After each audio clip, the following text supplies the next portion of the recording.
Hi, my name's Dee and welcome to Sunchild Tarot. Now, this is a general Gods at Play reading for the full moon. I've already done oracle card readings for each individual sign. Link down below to the playlist, obviously. I'm going to say link down below a few times here. So, what's your sun, your moon, your rising? Now, these Gods at Play readings, if you've seen them before, by their very nature, they are dramatic.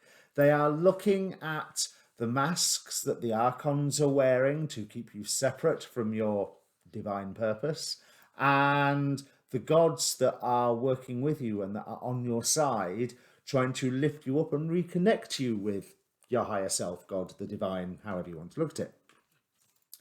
And because of the cards that I use, a selection of oracle decks, they are by their very nature dramatic, which makes them so much fun. But it is a general reading. So, and it's not even necessarily a reading where it's describing what's going on for you right now. It is a look at energies that can be around you, and it's something to file away and enjoy. And you may see situations that you're going through already in the reading, or you may not. And if you don't, go and watch your moon, go and watch your rising. In fact, always watch your rising. If you've got a choice, watch your rising. Now, it is an eclipse, so I suppose your sun and your moon are quite important on this one as well. But don't give away your power. Don't depend on what any YouTube tarot reader says. These readings are officially for entertainment purposes only. But more to the point, it is a form of entertainment because it's there for confirmation. You should be able to hear things that activate your confirmation bias, or basically just go, yeah, I know what that's on about. Now, also down there is a link to the show that I did with astrologer David Fisher, looking at the astrology of the full moon, super moon, blood moon, flower moon. Yes, power moon. No, flower moon. Total lunar eclipse. So as you can imagine, it's a bit of an event. We're in eclipse season now. These next 2 weeks between the lunar and the solar eclipses are considered to be a portal in and of themselves. I know this lunar eclipse is considered to be really good for opening portals for other realms. I will say, yes, now I wrote this down somewhere. If you have any Virgo in your chart, watch the Virgo reading, which is the second half. Timestamp down below as ever, because I'm going to waffle about the moon a little bit first and then get to the reading by jumping ahead to the timestamp. But please listen to my waffle at least once, because I think you might find something of value, hopefully. But if you have any Virgo in your chart, go and watch the Virgo reading. And if you are a Pisces sun, go and watch the Virgo reading. Because if you think about it, Pisces sun means Earth in Virgo. And it's a doozy, but that Pisces Virgo axis, because I've just literally done the Pisces reading, and to be quite honest, that was a doozy as well.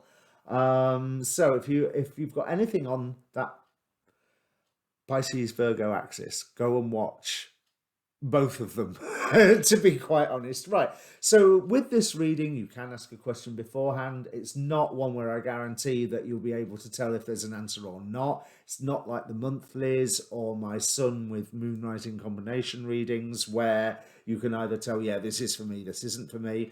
So it's I don't like saying take what resonates, because it just sounds so formulaic.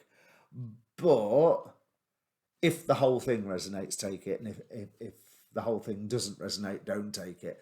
I'm much more a fan of having the whole reading or not little bits. Now, obviously, I'm a YouTube channel. I'm personally a YouTube channel. I'm trying to grow the channel, so I will be very grateful if you would like the video. Once you've had your reading, you know, give me a good judgment that way. But don't forget to hit that like button. And if you haven't subscribed already, please do, because it really will help me grow the channel. Because I leave my subscriber number public while it's so absolutely and utterly pathetic. So I'm still looking for that magic 1000. So all help gratefully appreciated, and thank you so much to everyone who has. Now there's also a link down there for the Facebook page for this channel, because I don't trust YouTube notifications, but more importantly, I also post on there a lot of the astrology weather report videos that I collect from YouTube. So I try to make it a bit of a one-stop shop. And also it's got its own inbox. So if you want to contact me for a personal reading, that Facebook page is the best way to do it. There is a link tree down there that will take you to my Twitter and to my email and what have you. But trust me, Facebook's the best way to, as probably awful that is to say. Right, that was 5 minutes waffle already, and I haven't even got into the moon. So, in the Oracle card readings, I focused on the South Node. Now, what I want to focus on here is not even so much the lunar eclipse and the symbols of the lunar eclipse itself, apart from the inside degree or Chandra symbol for the 5-degree Sagittarius, where the eclipse is. I love this image. Also, being a Wonder Woman fan helps. A pair of shoes with wings on them. So basically, there's a blessing of Hermes. There is Hermes sandals. But what I want to focus on is Jupiter, because Jupiter is square to this eclipse and ruling this eclipse. Jupiter is at home in Pisces, obviously. It is dignified in Pisces, if you want to say it that way. It is also at home in Sagittarius. Now, I think that there's an extra whammy going on with Pisces. I've spoke about Neptune conjunct Pallas conjunct Orpheus in the Oracle card videos, playlist down below.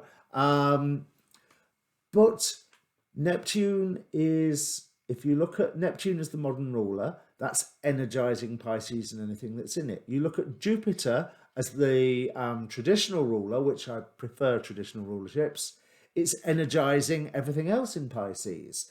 The two rulers together cannot be a bad thing. Speaking as a Pisces, yes, things will get misty, and yes, things will get cosmic, and yes, things will get really, and this is quite a statement probably for all of Jupiter in Pisces this year and next year.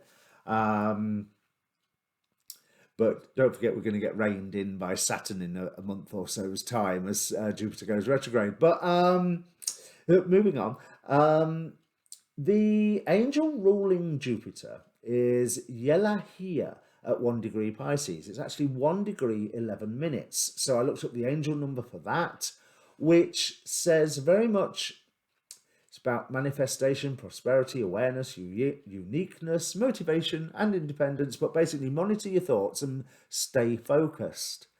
And that focus is a really, really important point. In the Pisces reading that I just finished, it's like your focus needs to be zeroing in and zeroing in and zeroing in. And I wish I'd thought of that image when I was doing the reading, because that's exactly what I was trying to say. But Yelahia, sorry, the angel number 111 is all about monitor your thoughts because you're going to manifest. Jupiter brings abundance. Now, Yelahia is all about sweetening judgment and is a karmic warrior, whatever that happens to mean. And I'm not even going to touch that phrase with the barge pole, because I think I know, but I think the understanding of that term is different for every single person. Because karma is different for every single person. But I like that sweetening judgment aspect. However, it's an eclipse, and as David pointed out to me, certainly in terms of, I think he was looking at the Indian astrology in the terms of the dragon Rahu and Ketu, or parts of the dragon Rahu and Ketu. He was saying that the eclipse is where the light is removed, and so the demonic influence comes in.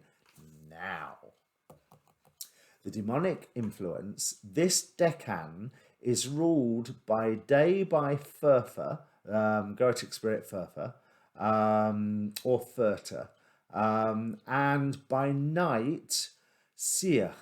Now, Seer, or Seer, is his natural planet is Jupiter.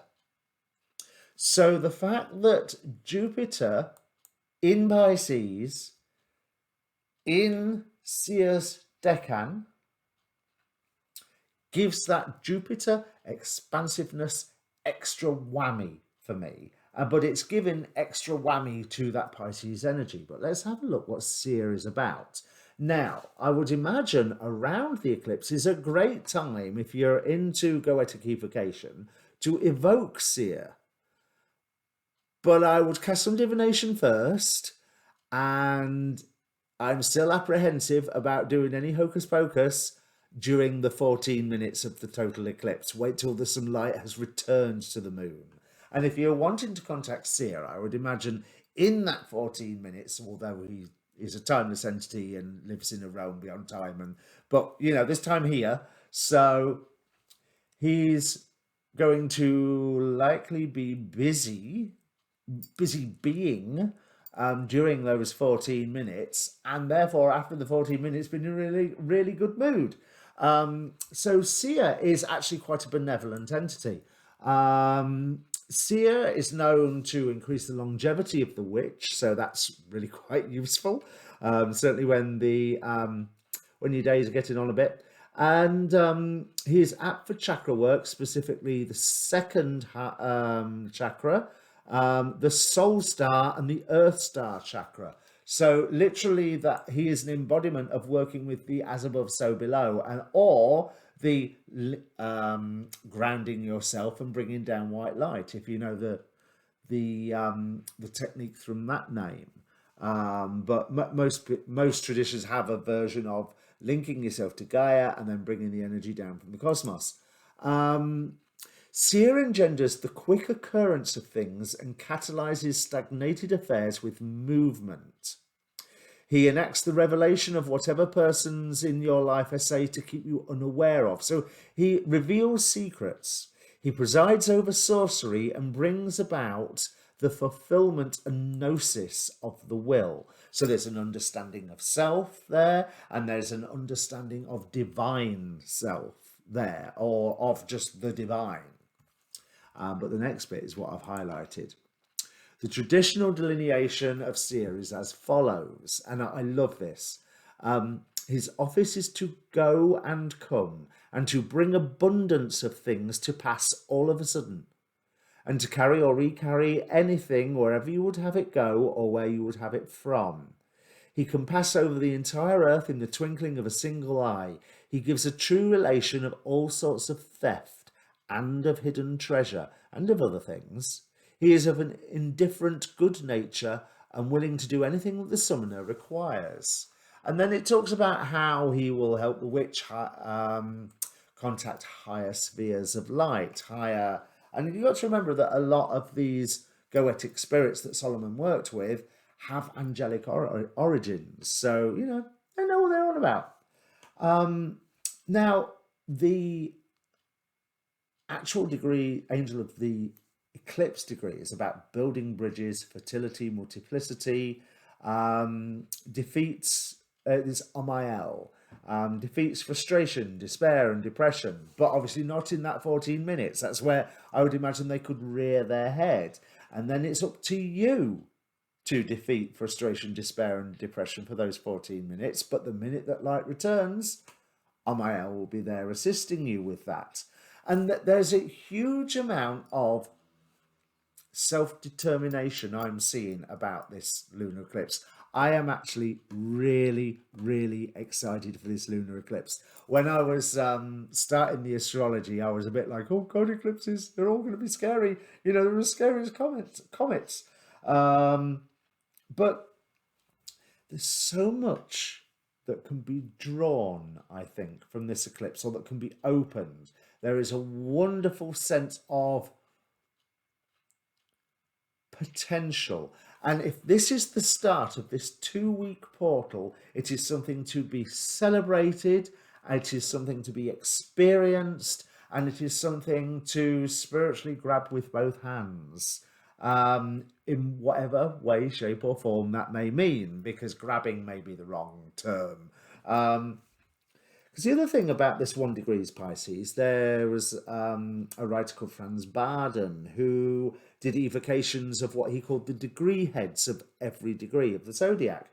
Now, 1 degree Pisces is ruled by Shad, who, among other things, inspires technical inventions. So there's this huge problem solving. He will, if you've got a little bit of genius in you, Shad will go, see that genius you've got there? Here, have that, see how you get on with it. Giving that inspiration. And there's power here, the Omega symbol. And if anybody knows where the Omega symbols are from, please do tell me. I've got this list of Omega symbols and I've no idea where they've come from. But this I really like. The Omega symbol for 1 degree Pisces. Remember, this is Jupiter ruling the eclipse, not the eclipse. From deep in the earth, the sound of a waterfall.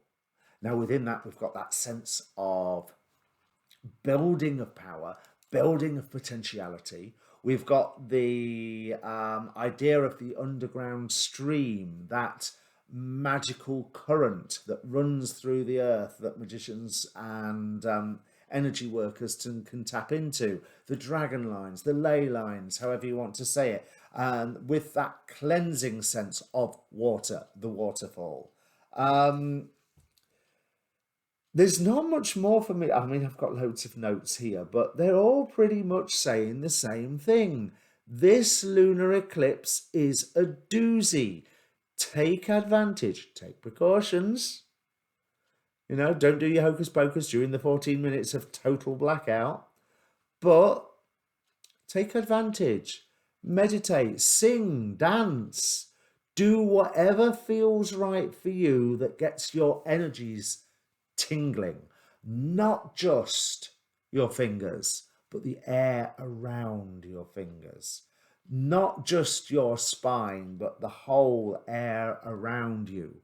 When the air that is around you is part of your sensory input, then yeah, you're well on the way. And with that, let me bring up the cards. So, Taurus, this eclipse occurs in your 8th house. That's your fairly secretive house, shared resources, intense emotions. I think it's been called the house of other people's money and the house of hidden enemies, if I remember correctly, but don't quote me on that. Now, there's a really interesting story spreading out here. There is a call to action that you will face that you believe you are perfectly suited for, and it is advised that you do not take it, you don't jump to it. Let me just go through the archons with you. We have Luke with skill and Thor with action, opposing the actual god of Hypnos with sleep. Then we have Pan with nature as an archon and Persephone with awakening. Now that's really interesting, the sleep and awakening, and it took me a while to figure that out. We have Lilith with equality, working against you as an archon, and Hecate with illumination.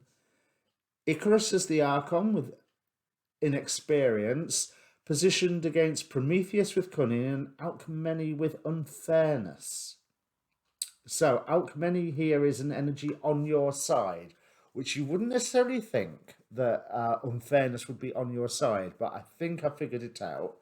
And then finally, the last archontic mask that you will be facing is Kali with destruction. That can't go wrong. And then these are from the Dark Goddess Oracle cards. We have Ereshkigal with coercion and Penthesilea with guilt. Now, one thing that strikes me about Penthesilea is, as an Amazon, she is superbly trained. She knows her strengths, her weapons, her weaknesses, and Ereshkigal was brave. Ereshkigal dived into the underworld to rescue her lover. Well, anyway, she dived into the underworld and ended up taking it over. So that's I'm struggling for a moment to remember all my Sumerian myths. But with this sleep, then awakening, that didn't make sense to me to start off with until the Hecate card came down and I started thinking about it. Right. So what I'm seeing here is, from the archontic side, there is presented to you an opportunity for action. There is presented to you an opportunity to be angry about something, to be raging about something, to refuse to submit regarding something. And it will be shown that you are perfectly suited to respond to this challenge because you have the skills, or you know the people, or both. That you're in the right position, that you should do this. But this is a new thing for you, and you don't actually, I'm going to be blunt, you don't know what you're doing. Or more to the point, you don't know quite what you would be getting involved in. And with Kali here at the end of the archontic row, makes me think, yeah, it's not going to go well. But with sleep and awakening, what I'm seeing is sleep is the response for this call to action, because you're so perfect to be the person doing this. And Hypnos here is saying, no, do not react. Don't get involved. Don't move for this. Don't just jump to because someone has told you to jump to. They've got the rage of Lilith on their side saying, I will not submit. But by you springing into action like this, you are submitting. Bear in mind, these gods at play readings are always dramatic. I mean, that's the whole point of working with these cards and the god forces. But don't do it. Don't jump to. Don't turn around. Wrong shoulder. Don't turn around and go, oh yeah, I'll go fight that battle for you. Because with Persephone here, especially partnered with Ereshkigal, coming out of the underworld is a strong symbol on this bottom row. And that sleep to awakening, I rather feel, considering Persephone is against the wild nature of Pan, the wild nature to just react, to do, to, you know, whether it's running through the fields naked or shouting at somebody, or just think how wild beasts can act against one another. A perfect example, I watched Godzilla vs. Kong last night. Do not be Godzilla vs. Kong. Because in this equation, it doesn't look like you are Kong. And I feel that that awakening is coming out of the shadows, coming out of the underworld, after a little bit of thought, and ended up going, hang on a minute. Why am I supposed to be doing this? Why am I the right person for this? I don't think so. And the Hecate's illumination will help you see that this manufactured by the Archon situation, that is this temptation for you to dive in, is, I'm not going to say it's a trap, but if you've watched my Gods at Play readings before, then you know that this top row is always a trap. But it gives you, Hecate here gives you the opportunity to go, hang on a minute. I know that what you're pointing out is unfair, in the context of the situation that you're pointing it out. But can we just take that to one side for a minute and look at the entire situation, that the status quo as is, and point out that that's unfair anyway? So why are you asking me to battle one form of unfairness just to prop up another form of unfairness? That makes no sense. And here's where Prometheus comes in, and you go, yeah, that's here. Maybe I can find a change to this, find a way to change this situation without being called into being the bull in the china shop. Or also walk away from this situation. It's one level with Penthesilea, with the guilt.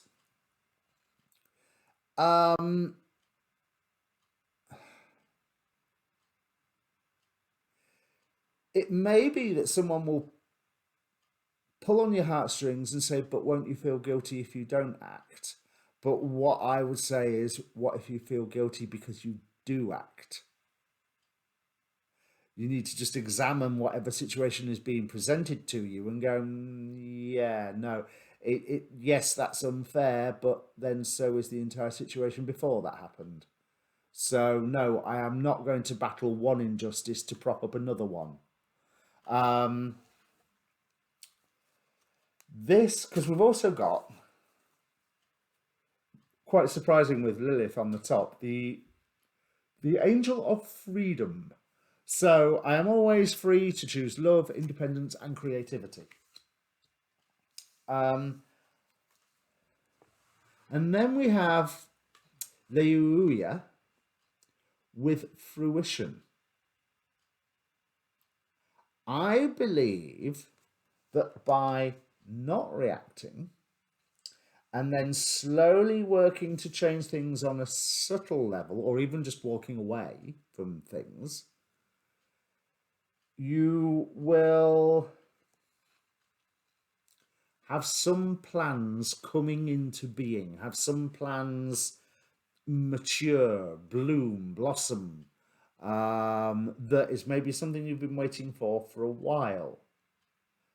Because that's the one thing with the Hypnos image. The way he's just going, shush. You know, it's like, be quiet, don't wake the baby. And the baby in this case may be some plan that you've already set into motion. And by not getting drawn into this drama, that plan that you have set into motion comes into fruition. That may be a plan that you set into motion a good while ago. But it's present with that Hypnos card. Right, so yes, you are presented with an injustice. So I was right in saying not just unfairness, but injustice, that it's a call to act. But let's be honest, it's a slow burner. Knight of Pentacles here. And you can be getting girded for war and ended up being left totally on your own in this. It's all right if you get drawn into this situation. Say it's a legal battle. There's you as someone who hasn't gone to law school, arguing and fighting and debating and maneuvering against fully qualified legal hawks, barristers, solicitors, for example. I'm not saying that there's legal issues, but if it was a legal fight, you risk getting outmaneuvered. And the Devil card has come back again with Kali. That's really interesting, which I will obviously clarify the Devil card in a moment. But yeah, if getting drawn into this fight, if not being drawn into this fight creates a fruition of plans you've earlier set in motion, getting drawn into that fight destroys those, what you had already set into motion. Because yes, a little bit of strategy and a little bit of strategic thinking should bring clarity to you. Those two tarot cards Seven of Swords, Ace of Swords. So it's saying what I initially said about Hypnos and Persephone. Two of Cups with Hecate, with that illumination. That's really interesting, because that point of view going, why are we even having this discussion? I'm not popping up one injustice to, to fight another one.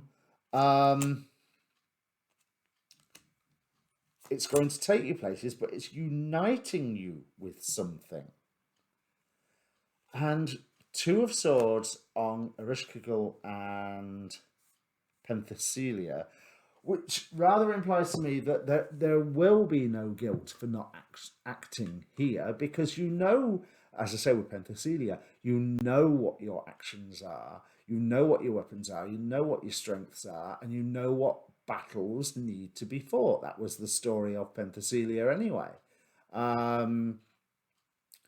You can dive in and try to take over, but there's more important things for you to focus on, which is what Ereshkigal says. You can not remain blind to the injustice that has been pointed out to you, but you can observe that it was an injustice perpetuated within an unjust system anyway.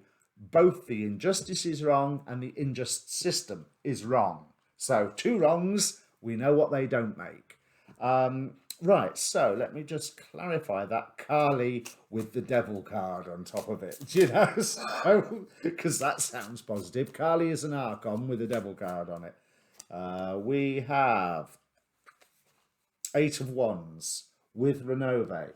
Honeyed words, but the destruction comes fast if you engage in that fight. So basically, do not engage. That's why I might call. Well, it's not a very viewer attracting, but do not engage, or something along those lines is what I'm going to call it. So if this means anything to you, Taurus, comment down below. It's always good to hear if the readings have hit home where they need to go, and drop us a like while you're here, and feel free to subscribe to the channel. I'd be honoured. Subscribe to the channel. I'll be honoured to have you. And I would be a liar if I said, as a YouTuber with less than 1,000 followers, I could do with the assistance. So thank you very much to everyone who already has. Right. Yeah, that's it. Just remember, Taurus, don't engage. Don't be tempted. All right? Cheers.